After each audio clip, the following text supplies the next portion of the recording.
നമസ്കാരം. പ്രധാന വാർത്തകൾ.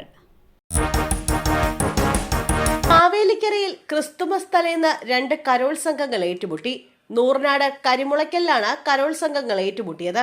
സംഘർഷത്തിൽ സ്ത്രീകൾക്കും കുട്ടികൾക്കുമടക്കം 10ഓളം പേർക്ക് പരിക്കേറ്റു. രാത്രി 11:30 സംഭവമുണ്ടായത്. യുവ ലിബർട്ടി ക്ലബ്ബുകളുടെ നേതൃത്വത്തിലുള്ള കരോൾ സംഘങ്ങൾ തമ്മിലാണ് അടിപിടിയുണ്ടായത്. യുവ ക്ലബിൽ നിന്ന് പിരിഞ്ഞ ഡിവൈഎഫ്ഐ പ്രവർത്തകർ രൂപീകരിച്ച ക്ലബ്ബാണ് ലിബർട്ടി ക്ലബ്ബ്. കുട്ടികൾ ഉൾപ്പെടെ പരിക്കേറ്റവർ ആശുപത്രിയിൽ ചികിത്സയിലാണ്. റീല് ചിത്രീകരിക്കാൻ റെഡ് ലൈറ്റ് അടിച്ച് ട്രെയിൻ നിർത്തിച്ചു. 2 +2 വിദ്യാർത്ഥികൾക്കെതിരെ കേസ്. കണ്ണൂരിലാണ് സംഭവം. ഇന്ന് പുലർച്ചെ തലശ്ശേരിക്കും മാഹിക്കുമിടയിലാണ് സംഭവം. എറണാകുളം പൂനെ OK എക്സ്പ്രസ് ആണ് റീൽ ചിത്രീകരിക്കുന്നതിനായി നിർത്തിച്ചത്.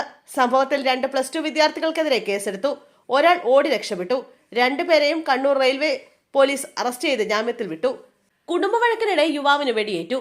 തിരുവനന്തപുരത്ത് കാട്ടാക്കട പോലീസ് സ്റ്റേഷൻ പരിധിയിൽ തൂങ്ങാമ്പാറയിലാണ് അജിത്ത് എന്ന യുവാവിന് എയർഗൺ കൊണ്ട് വെടിയേറ്റത്. ഇയാളുടെ പരിക്ക് ഗുരുതരമല്ല. അജിത്തിന്റെ സഹോദരി ഭർത്താവ് സജീവാണ് വെടിവെച്ചത്. വെടിയേറ്റ അജിത്തിനെ ആശുപത്രിയിൽ പ്രവേശിപ്പിച്ചു. സെക്യൂരിറ്റി ജീവനക്കാരനാണ് സജീവ്.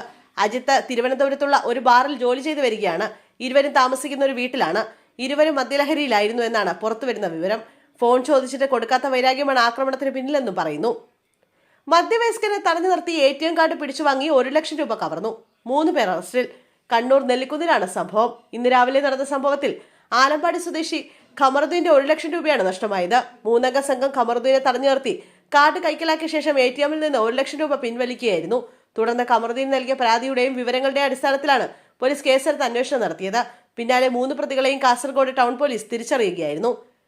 പ്രായപൂർത്തിയാകാത്ത പെൺകുട്ടിയെ ഓട്ടോയിൽ കയറ്റി ലൈംഗിക അതിക്രമം. യുവാവ് പിടിയിൽ. വയനാട്ടിൽ മേപ്പാടി പോലീസ് സ്റ്റേഷൻ പരിധിയിലാണ് പ്രായപൂർത്തിയാകാത്ത പെൺകുട്ടിക്കെതിരെ ലൈംഗിക അതിക്രമം നടന്നത്.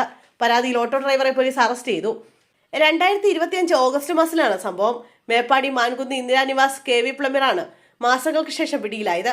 പെൺകുട്ടിയെ ഓട്ടോയിൽ കയറ്റി കൊണ്ടുപോയി ആളില്ലാത്ത സ്ഥലത്ത് വെച്ച് ലൈംഗികമായി ഉപദ്രവിക്കുകയായിരുന്നു. കോടതിയിൽ ഹാജരാക്കിയ ഇയാളെ റിമാൻഡ് ചെയ്തു.